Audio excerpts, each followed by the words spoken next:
विवेक शर्मा आप सभी का आज तृतीय दिवस ऑनलाइन क्लासेज में स्वागत करता हूँ। कल हमने पढ़ा था कि कृषि उद्योग को आप पेपर में किस प्रकार से हल कर सकते हैं। मैंने उसकी आपको ट्रिक्स बताई थी जो आपको अच्छी तरह से समझ में आ गई होंगी। आज हम एक अपने और महत्वपूर्ण बिंदु का अध्ययन करेंगे जो बोर्ड में निश्चित तौर पर 6 नंबर का पूछा जाता है, जो कि टॉपिक निम्न प्रकार है: विश्व मानव निवास, यानी इसे हम कहते हैं वर्ल्ड ह्यूमन सेटलमेंट। सेटलमेंट का मतलब होता है जैसे कि हम सामान्य तौर पे कहते हैं कि वो व्यक्ति वहां सेटल हो गया, अर्थात वो वहां पर निवास करने लग गया, तो इसे सामान्य भाषा में हम बस्ती भी कहते हैं। बस्ती हम कहते हैं कहीं जहां लोग सामान्य तौर पे रहते हैं। इसकी सामान्य परिभाषा है कि मकानों या घरों का समूह या संकुल जिसमें हम रहते हैं वो मानव बस्ती कहलाता है। ये इसकी सामान्य परिभाषा है।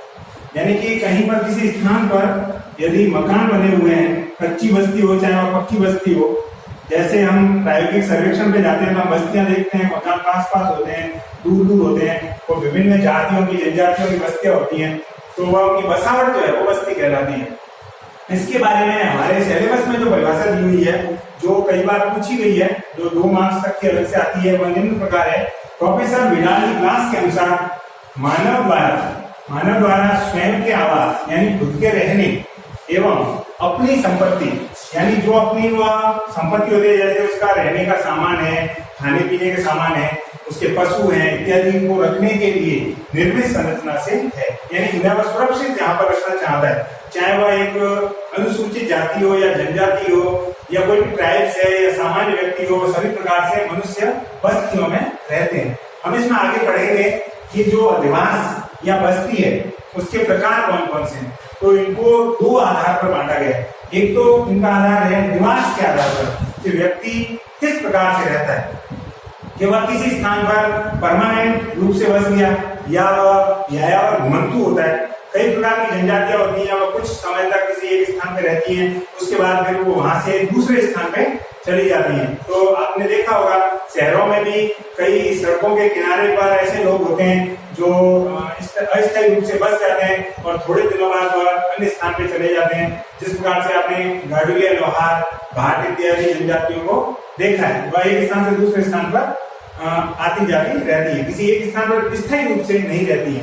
तो ऐसी बस्तियों में जो लोग रहते हैं वह अस्थायी बस्तियां कहलाती हैं। जबकि दूसरी बस्तियां जो हैं उनका निवास क्या रहता है, स्थायी बस्तियां। जैसे कोई भी व्यक्ति जब आदिम काल से शिकार को छोड़ करके किसी एक ही स्थान पर परमानेंट रूप से बसने लग गया, वहीं खेती करने लग गया, तो उन्होंने उसी स्थान को अपना निवास क्षेत्र बना लिया। ऐसी बस्ती जो है स्थायी बस्ती कहलाती है। जिस प्रकार हम निवास करते हैं, हमारी बस्तियां भी स्थायी बस्ती का एक उदाहरण है। दूसरा इसका प्रकार है आधारभूत कार्यों एवं प्राकृतिक दशाओं के आधार पर इसका वर्गीकरण किया गया है। आधारभूत कार्य का मतलब जहां वह किस प्रकार का कार्य करता है और वहां की प्राकृतिक दशाएं कैसी हैं। जैसे अगर व्यक्ति किसी नदी के किनारे रहता है या किसी जंगल में रहता है या किसी बड़े शहर में रहता है या वहां खेती करता है या पशुपालन, कृषि जैसे क्रियाकलाप के आधार पर रहता है, वह सभी आधार इसके अंतर्गत आते हैं। इन बस्तियों को हम क्रियाकलाप के आधार पर बांटते हैं। हमने कल पढ़ा था कि क्रियाकलाप या व्यवसाय जो क्रियाएं हैं, ह्यूमन एक्टिविटी, वो इसके अंतर्गत आती हैं। उनके आधार पर 2 आकार में बांटा गया है। एक तो है ग्रामीण बस्तियां और दूसरी है नगरीय बस्तियां। इनको हम आगे डिटेल्स में पढ़ेंगे, अभी मैं आपको आगे बोर्ड पर समझाऊंगा। आगे हम पढ़ेंगे इसमें जो 2 प्रकार है बस्तियों में, उनकी निवास के आधार पर अस्थायी बस्ती और स्थायी बस्ती। अस्थायी बस्तियां जो होती हैं वह मुख्य रूप से विभिन्न प्राथमिक व्यवसाय करने वाले लोग, जैसे कि कृषि, पशुपालन, कृषि में झूमी कृषि, आखेट यानी शिकार, पशुपालन, मत्स्य पालन, खनन संग्रहण, लकड़ी काटना आदि जो प्राथमिक व्यवसाय करते हैं वह सब मुख्य रूप से अस्थायी बस्तियों के रूप में पाए जाते हैं। हमने हमारे पुस्तक के 2nd अध्याय विश्व की प्रमुख जनजातियों के पहले टॉपिक के अंतर्गत एस्किमो, बुशमैन, भील और बॉट जनजातियों के बारे में अध्ययन किया। उसके अंतर्गत हम पढ़ते हैं कि ये जनजातियां एक स्थान पर नहीं रहती हैं, एक स्थान से दूसरे स्थान पर भटकती रहती हैं तथा वह केवल और केवल आखेट, झूमिंग कृषि को हम स्थानांतरित कृषि भी कहते हैं। इसके बारे में हमने कल डिस्कस किया था। इसके अंतर्गत वह किसी एक जंगल के हिस्से को जला देती है और उस स्थान पर बीज को छिटक कर बो देती है और कई वर्ष तक खेती करते हैं। उसके पश्चात जब उस भूमि की उर्वरता क्षमता समाप्त हो जाती है तब उस स्थान को छोड़कर अन्य स्थान पे चले जाते हैं। यह झूमी कृषि का प्रकार है। इसके अलावा पशुपालन के अंतर्गत इसमें पशुपालन के दो प्रकार हैं।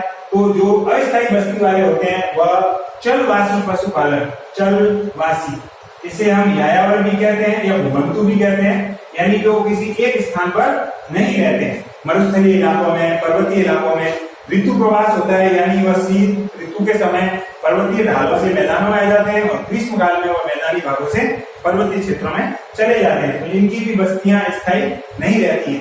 तो चलवासी पशुपालन करने वाले व्यक्ति भी किस श्रेणी में आते हैं? अस्थायी बस्ती की श्रेणी में आते हैं। इसके अलावा मत्स्य पालन, जब किसी क्षेत्र में नदी वाले हिस्से में बाढ़ इत्यादि आती है या जलापूर्ति रहती है तो वहां पर वह मत्स्य पालन करते हैं। लेकिन जब ग्रीष्म काल आता है और वह स्थान जल से सूख जाता है तो वह स्थान को छोड़ करके अन्य दूसरे स्थान पर चले जाते हैं। इसी प्रकार किसी एक खनन क्षेत्र में खनन कार्य होता है तो वे लोग वहां पर रहते हैं और उसके पश्चात जब खनन कार्य बंद हो जाता है तो स्थान से दूसरे स्थान पर चले जाते हैं। जैसे किसी भी झील के क्षेत्र में नमक बनाया जाता है, जब वह झील वर्षा काल में जल से भरने लगती है तो उस स्थान को छोड़ के चले जाते हैं। संग्रहण, वनों में जड़ी बूटियां, कंद फल आदि का विभिन्न जनजातियां संग्रहण करती हैं और उनको अपने उपयोग में लेती हैं। तो संग्रहण के लिए भी जो बस्तियां बनाई जाती हैं वह भी अस्थायी बस्ती के अंतर्गत आती है। फिर आता है लकड़ी काटना। तो लकड़ी काटना प्राचीन समय से ही व्यक्ति जंगल में लकड़ियों को काट कर इकट्ठा करता था और उसके पश्चात उन्हें अपने मकानों झोंपड़ियों को बनाने इस्तेमाल करता था और ईंधन के रूप में उपयोग करता था। तो ये व्यक्ति भी एक स्थान से दूसरे स्थान पर अपनी बस्तियों को ट्रांसफर करते रहते हैं। फिर इसका जो तात्पर्य कई जनजातियों ने ऐसा किया, जैसे हमने पढ़ा एस्किमो और बद्दू, हाटेनटान, इसके अलावा बुशमैन और भारतीय जनजातियों में भील, गरासिया, सहरिया, हमने कई जनजातियां पढ़ी हैं, टाडा, नागा जनजाति जो इसके अंदर आती हैं वह सभी ज्यादातर अस्थायी बस्तियों के रूप में रहती हैं। इसका दूसरा टॉपिक जो है वह है स्थायी बस्ती। स्थायी बस्ती के अंतर्गत वे व्यक्ति जो प्राचीन समय में झूमी कृषि करते थे, अब उन्होंने किसी एक क्षेत्र को समतल बनाकर उसी स्थान पर स्थायी रूप से कृषि करना शुरू कर दिया।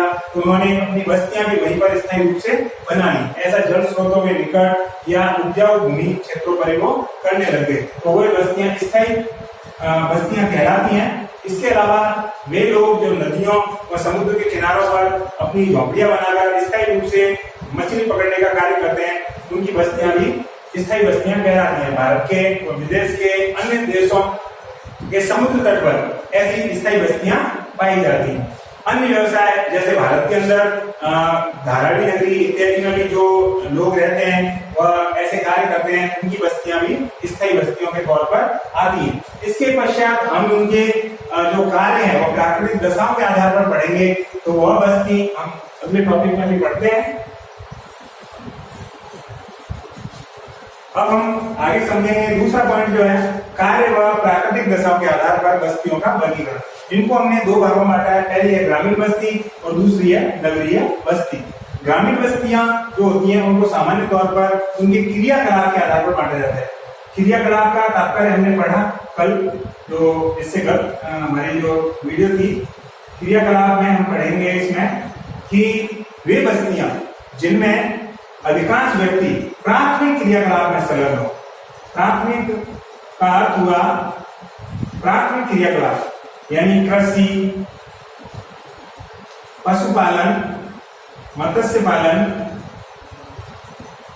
आखेट, खनन,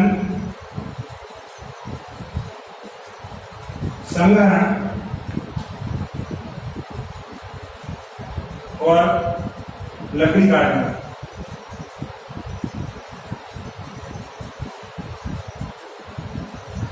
ये सब जो कार्य करने वाली जो व्यक्ति इन बस्तियों में रहते हैं वो प्राथमिक बस्तियां कहलाती हैं और उसके अंतर्गत ग्रामीण बस्तियां उन्हें कहा जाता है।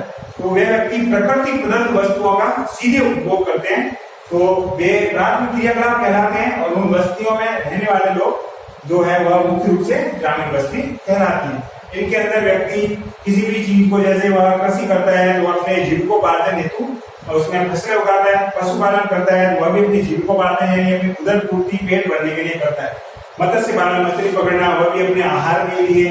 इसके अलावा शिकार करना, वह भी अपने उदर पूर्ति हेतु। खनन, संग्रहण, लकड़ी काटना इत्यादि सारे कार्य उसके उदर पूर्ति हेतु किए जाते हैं। इसके अलावा इनमें जो बस्तियों के प्रकार हैं वह 4 प्रकार हैं। इन बस्तियों को गुच्छित बस्ती, अर्धगुच्छित बस्ती, पल्लीकृत बस्ती व एकाकी बस्तियों में बांटा गया है। इसके अंतर्गत हम पढ़ेंगे कि जो गुच्छित बस्ती होती है, गुच्छित को हम सामान्य तौर पे पढ़ें गुच्छा, जैसे अंगूर का गुच्छा होता है तो इसमें ये सहत होती है। सहत का अर्थ होता है पास पास, बिल्कुल घनी बसी हुए इसमें आवास होते हैं।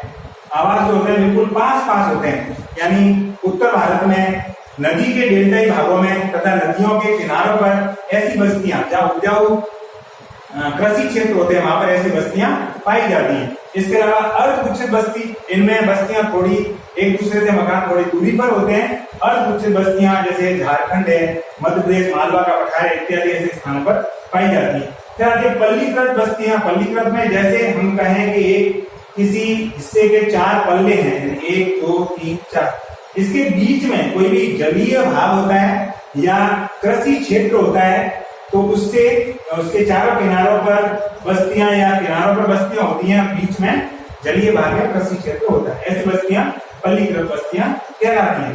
चौथी बस्ती है एकाकी बस्ती। एकाकी नाम से स्पष्ट है कि जिसमें एकांत, अकेला एक परिवार जो होता है वह बस्तियों के रूप में रहता है। उसमें एक बस्ती यहाँ पर है तो उससे थोड़ी दूरी पर दूसरी बस्ती होगी, उससे थोड़ी दूरी पर और बस्ती होगी। इस प्रकार की बस्तियां कच्छ के रण में, हमारे यहाँ राजस्थान के थार के मरुस्थल में तथा हिमालय व पर्वतमालाओं में आदिवासी जनजातियों व सामान्य लोगों की बस्तियां एकाकी बस्तियां होती हैं। इसके पश्चात हम पढ़ेंगे दूसरा टॉपिक नगरीय बस्ती। नगरीय बस्ती जो होती है इसकी परिभाषा को सामान्य तौर पर समझें तो वे बस्तियां जिनमें 75% जनसंख्या 75% जनसंख्या द्वितीय व तृतीय व्यवसाय और तृतीय व्यवसाय में संलग्न हो, ये बस्तियां नगरीय बस्तियां कहलाती हैं। इसकी जो अन्य परिभाषा है उसमें यह है कि भारत के संदर्भ में कि वह बस्ती जहां की जनसंख्या घनत्व, जहां का जनसंख्या घनत्व 400 व्यक्ति प्रति वर्ग किलोमीटर से अधिक हो, वह बस्ती नगरीय बस्ती कहलाती है। इसके अलावा जो नगरीय बस्ती की एक और तौर पर परिभाषा जो दी हुई है सामान्य परिभाषा में, वह बस्ती जिसकी जनसंख्या 5000 से अधिक हो, 5000 से जनसंख्या अधिक हो, वह वहां की 75% जनसंख्या द्वितीय व्यवसाय अर्थात उद्योग और इसके अलावा प्रसंस्करण आदि में संलग्न हो, ये बस्तियां नगरीय बस्तियां कहलाती हैं। इसके अलावा नगरीय बस्तियों को मुख्य तौर पर उनके कार्य के अनुसार बांटा जाता है। जो भी कार्य प्रकार वहां किए जाते हैं, जैसे हम समझें कि इसमें पहला टॉपिक है जैसे औद्योगिक बस्ती, औद्योगिक नगर या बस्ती। दूसरा है धार्मिक, सामाजिक, सांस्कृतिक,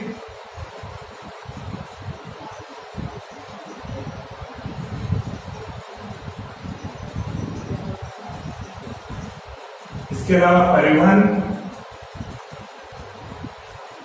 या यातायात, पत्तन नगर। इस प्रकार से इन टॉपिक्स को हम सामान्य तौर पर समझें। जैसे औद्योगिक नगर की वे नगर या वे नगरीय बस्तियां जहां पर वह मुख्य रूप से औद्योगिक इकाई के रूप में बसाए गए, वो औद्योगिक नगर कहलाते हैं। जैसे टाटा नगर, जमशेदपुर औद्योगिक नगर का उदाहरण है। धार्मिक जो नगर है जैसे मथुरा, अयोध्या, द्वारिका इत्यादि की स्थापना जो हुई वो मुख्य तौर पर धार्मिक नगर के रूप में है। इसके पश्चात सामाजिक एवं सांस्कृतिक नगर, कोई भी एक नगर जिसकी खुद की विशिष्ट जैसे हमारे जोधपुर की विशिष्टता वहाँ का पहनावा है।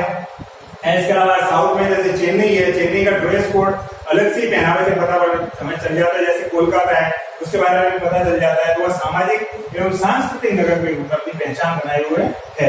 इसके पश्चात परिवहन या यातायात नगर, वे नगर मुख्य तौर पर जहाँ परिवहन इकाइयां स्थापित है, जैसे वहां पर एक स्थान से दूसरे स्थान पर जाने के लिए हमें वायु मार्ग, जल मार्ग, सड़क मार्ग या रेल मार्ग आसानी से उपलब्ध हो जाता है, तो वह परिवहन यातायात नगर कहलाता है। जैसे मुंबई है, दिल्ली है, चेन्नई है, कोलकाता है, ये सारे नगर परिवहन यातायात नगर के रूप में जाने जाते हैं। फिर अगर पत्तन नगर, वे नगर जो प्रमुख रूप से बंदरगाह के रूप में विकसित हुए, जैसे भारत में मुंबई पत्तन है, इसके अलावा चेन्नई पत्तन है, इसके अलावा कोलकाता पत्तन है, ये सारे जो नगर हैं वह पत्तन नगर के रूप में जाने जाते हैं। फिर इसके बाद अन्य हम पढ़े तो वाणिज्यिक नगर, वाणिज्यिक वे नगर जो वहां पर बड़ी बड़ी मंडियां होती हैं या व्यापार के केंद्र होते हैं, वे वाणिज्यिक नगर कहलाते हैं। इसके अलावा शैक्षणिक नगर, शैक्षणिक नगर हम देखें, शैक्षणिक नगर में जैसे कोटा है, इसके अलावा हम देखें मथुरा है, इलाहाबाद है, पटना है, मेरठ है और रुड़की है, ये सारे बड़े बड़े IIT इंस्टीट्यूट वगैरह वहां पर PhD इत्यादि की तैयारियां करवाई जाती हैं, तो शैक्षणिक या शैक्षिक नगर के रूप में है। प्राचीन समय में भी ऐसे नगर थे, जैसे विक्रमशिला, नालंदा, तक्षशिला विश्वविद्यालय आदि अपनी पढ़ाई के लिए बहुत फेमस थे, वैसे नगर भी शैक्षिक नगर के रूप में विकसित है। इसके अलावा और नगर, जैसे किसी स्थान पर कोई विशिष्ट तौर पर वहां पर इकाई प्रचलित हो, जैसे हम उसे कहें ऐतिहासिक नगर।